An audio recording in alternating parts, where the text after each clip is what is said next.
welcome back to my channel. I am Charlene, and I just want to share an overview of what I gathered from the book of Esther. It's one of those books that I kind of pushed to the back end because it's a very known and common book.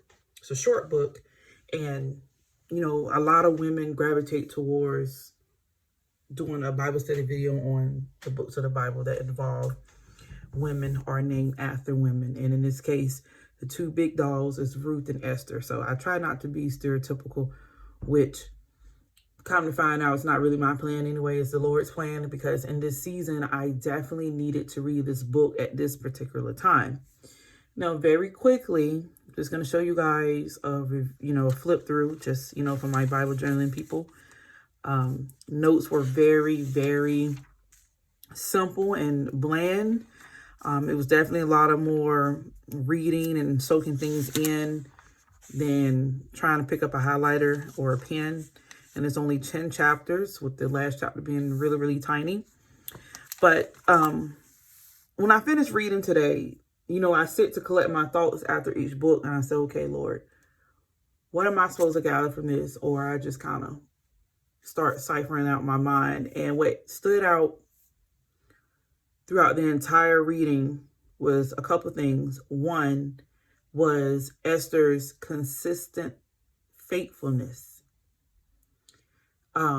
There are no scriptures, not saying she did, but there's no scriptures in reference to her panicking or her going into depression or having anxiety. Like, she was just faithful to whatever was told and asked of her. Another thing that will coincide with obedience. Obedience without grumbling, complaining, or asking 1,000 questions. That stood out to me too, because I know for me personally, I want to know why I have to do this. I want to know when can I stop doing this, especially if it's something I don't want to do anyway. I want to know who is going to benefit, why, where, how. I want to know all those things. And a lot of times you can ponder so hard on the who, what, when, why, and how that you're prolonging or you're developing a process of rebelliousness because you're not attentive to the task at hand or the obedience that has been presented before you. And like I said, that's something I can relate to all too well, that I can be so caught up in, all of that I do not put, or by the time it's time for me to put effort and energy into the actual task, I'm burnt out, I have anxiety, I'm stressed, I'm rebellion, I want to go the other way, I halfway done talk myself out of it, like all those negative things. So you want to be really careful with whatever God has presented to you to do. And in this case, Esther was used to save her people. And also, one thing that stood out to me is a place had to be prepared for her. There was a queen already in place, but the queen that was in place was dishonorable. She was disrespectful. She was rebellious. She was selfish in a sense. Her king, her husband, her man requested her, and she decided not to come. And this was a known thing. You're sending orders from one person to another, then you two aren't the only ones that recognize your dishonor or your disobedience.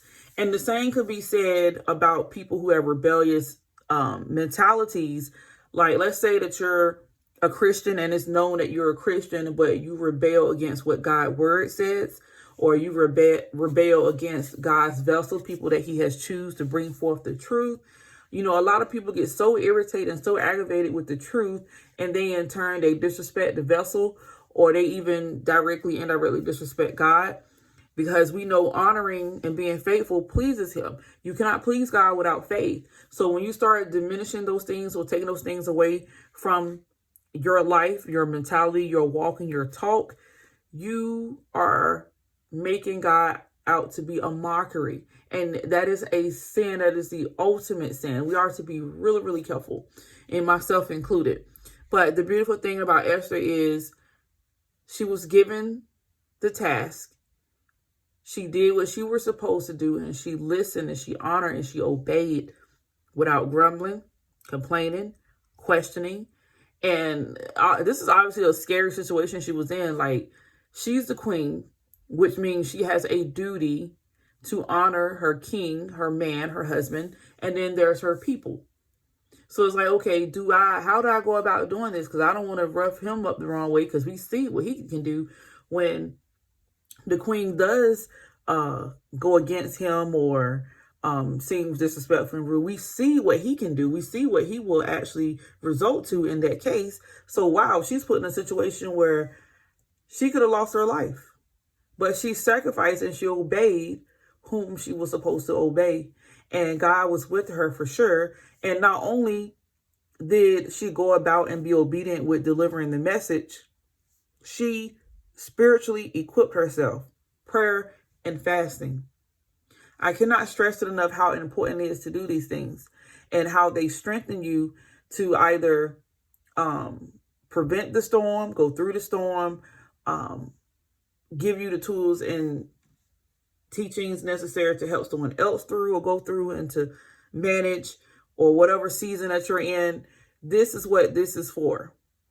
And we are to never get to a point where we forget, and we do. We get frustrated, we get aggravated, we get stressed, we do anxiety, depression, where we simply forget, oh, this is when I'm supposed to pray.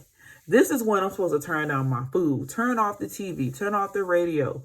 And even I've come to this conclusion with me and my husband that sometimes we have to turn off even the Christian content. Because sometimes we get so caught up into listening and watching that we don't tend to our own personal time, our own personal walk. So there's going to be times where you got to turn everything off. You got to turn everything down and commit to God and do a sacrifice prayer time and fasting time where it's nothing else, no one else, just you and God. But thank God this story has a beautiful, happy ending. Not only did she save her people, she remained queen. And, Mordecai, he was given high ranks. He was given authority. So he remained faithful and honorable to what he was true to. And it paid off in the end, no matter how scary it has seemed.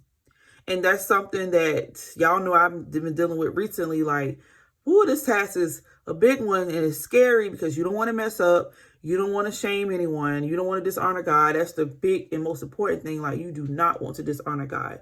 However, God will equip you and give you exactly what's needed so that you can produce the fruit that is desired for his glory. So you remember that. But that's pretty much what I got from Esther, and I just want to share it with you guys for a quick study or whatever. Comment below if you read through the book of Esther, what stood out to you. How many times have you read it? Do you find yourself, when you're reading this, were you in that season of having to be obedient against the odds, or were you generally reading in your reading plan? How did it affect you? How does it affect how you perceive, women, authority, obedience? Let me know, because one thing that I learned was the book of Esther was in question at one point. It was in question as should it be, included in the 66 canons right here. So that was a very interesting fun fact. I was reading that in my ESV study Bible that, and just to think like, wow, the Bible could have existed without this story, but think about the impact that it has that this story is in here. Because we don't have many, we only have Ruth and Esther that are actually named after the women they are discussing. Obviously, there's women that are being talked about throughout the entire Bible, but these two actually are titled by the women, and that says a lot. So, love you guys. God bless. Take care. Bye.